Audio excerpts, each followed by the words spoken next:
নারীর কোনো ঘর নাই, অথচ সব ঘর নারীই যত্ন করে সাজায়। কিন্তু শেষমেশ নারীর থাকার জন্যই কোনো ঘর হয় না। হ্যালো এভরিওয়ান, আসসালামু আলাইকুম। কেমন আছেন সবাই? আশা করি সবাই ভালো আছেন এবং আল্লাহর রহমতে সুস্থ আছেন।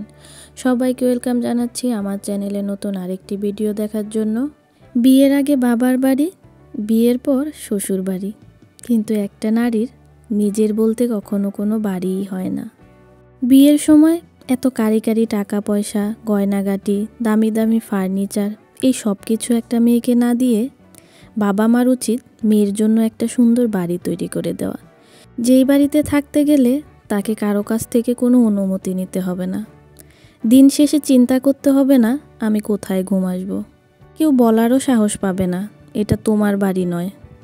বিয়ের আগে যে মেয়েটার বাবার বাড়িতে সুন্দর একটা গোছানো রুম থাকে, বিয়ের পর সেই রুমটাও তার থাকে না। বিয়ের পর বাবার বাড়ি যেতে হয় 2 দিনের মেহমান হয়ে। মেয়েদের জীবনে সবচেয়ে কষ্টের বিষয় কি জানেন? বাবার বাড়ি যাওয়ার পর ব্যাগ নিয়ে এক কোনায় রাখতে হয়। সারা দিন যেইভাবেই কাটুক না কেন, দিন শেষে মাকে গিয়ে জিজ্ঞাসা করতে হয় আমি কোথায় ঘুম আসবো। এটা মনে হয় পৃথিবীর সর্বোচ্চ কষ্টের একটা বিষয়, যে বাড়িতে জন্ম, যে বাড়িতে বেড়ে ওঠা, ঠিক সেই বাড়িতেই কাউকে না কাউকে জিজ্ঞাসা করতে হয় আমি কোথায় ঘুম আসবো। চেনা সেই বাড়ি, চেনা সেই রুম, চেনা সেই পড়ার টেবিল, আসবাবপত্র কেমন জানি অচেনা হয়ে যায়। বুক ভর্তি কষ্ট নিয়েও মেয়েরা বারবার বাবার বাড়ি যায়।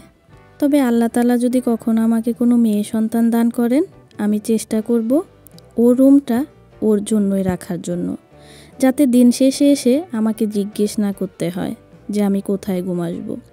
ওর পড়ার টেবিল, ওর জিনিসপত্র শুধু ওরই থাকবে। অনেক দিন বা অনেক মাস পরে আসলেও যাতে ওর এইটা বুঝতে না হয় যে ওকে আমরা পর করে দিয়েছি। ওর যাতে এইটা মনে হয় যে ওর বাড়ি শুধু ওরই রয়েছে। এরকম অনেক পরিবার দেখেছি, একই পরিবারের 2টি সন্তান থাকলে, ছেলে মেয়ে থাকলে তাদেরকে 2 রকমভাবে দেখা হয়।